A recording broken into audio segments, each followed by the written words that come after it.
When power stopped living in one place, for centuries, power had an address. You could point to it, walk toward it, build institutions around it. Authority gathered in rooms, offices, and districts that everyone recognized. And as long as power stayed put, the world felt navigable. London was one of those places. Decisions echoed outward from its streets. Capital paused there before moving on.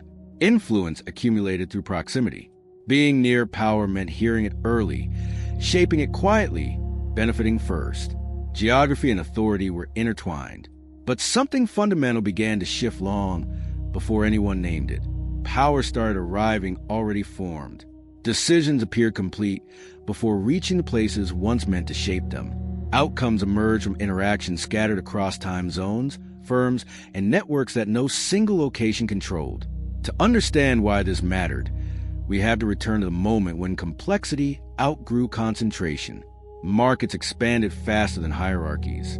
Information flowed instantly across borders. Coordination happened laterally, not vertically. Authority no longer cascaded downward. It assembled sideways. At first, the change was invisible. London remained busy. Capital still flowed through the city. Meetings were still held. Signals were still issued. It felt like continuity. But beneath the surface, the direction of influence had reversed. The city was no longer the origin point. It was a relay. The reveal came when interventions stopped producing expected results. Guidance issued from the center arrived too late. Markets had already adjusted. Capital had already moved. Alignment had already formed elsewhere. Power had not disappeared, but it was no longer waiting. Participants noticed before institutions did. Firms invested less in location and more in connectivity. Relationships outperformed headquarters. Speed and coordination mattered more than proximity. Power followed those who could align fastest, not those closest to legacy authority. London began to feel this displacement subtly. The city still mattered, but differently. It hosted flows it did not initiate. It influenced norms it could not enforce. It convened conversations whose outcomes were decided across networks beyond its reach. This was a turning point. Power had stopped living in one place. It had become mobile, distributed, and conditional. Geography no longer defined authority. Presence no longer guaranteed influence. And once power learned how to move without a home, every system built around fixed control would have to adapt or slowly become irrelevant. As power detached from place, London's financial world entered a period of quiet disorientation. Institutions still looked central. Buildings still mattered. Titles still carried weight. Yet outcomes increasingly formed elsewhere, shaped by interactions no single authority could oversee. Power now emerged from alignment rather than command. A decision mattered only if others moved with it. Influence depended on anticipation, not instruction. Those who sensed direction early could shape results without ever issuing an order.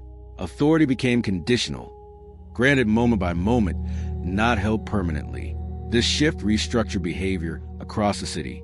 Firms stopped waiting for guidance and began watching one another instead. Signals were interpreted laterally. Action followed consensus rather than hierarchy. The market learned to self-organize faster than institutions could respond.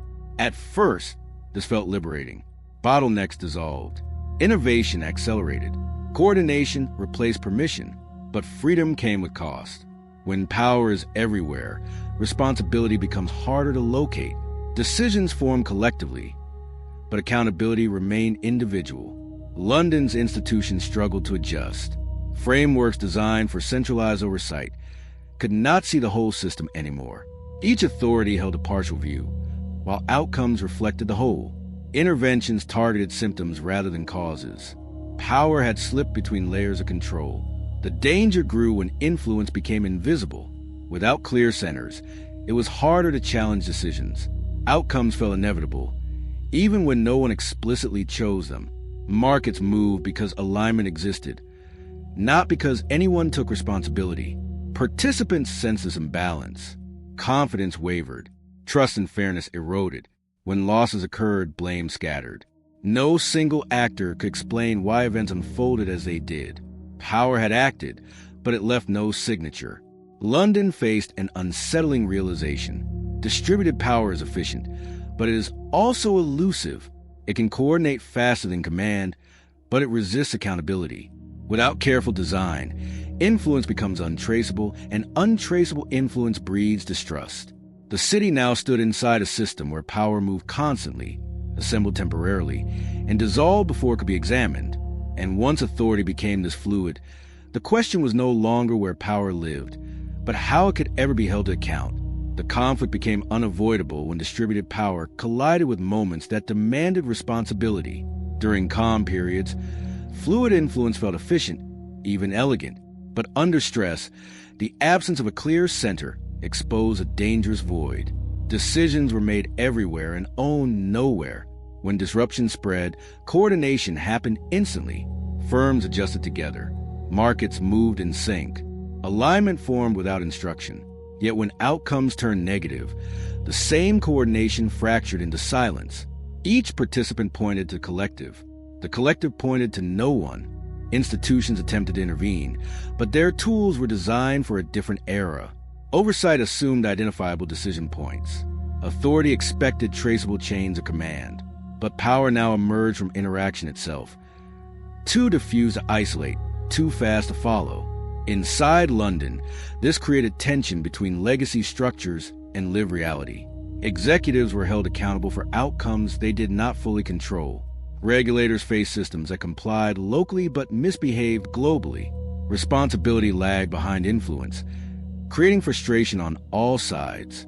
The breaking moment came when a coordinated movement produced widespread harm without any single violation.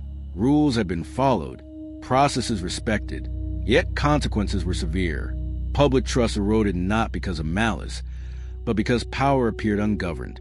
Critics demanded answers that could not be provided. Who decided? When did it happen? Why was no one responsible? The system had acted, but it had done so through alignment rather than intention.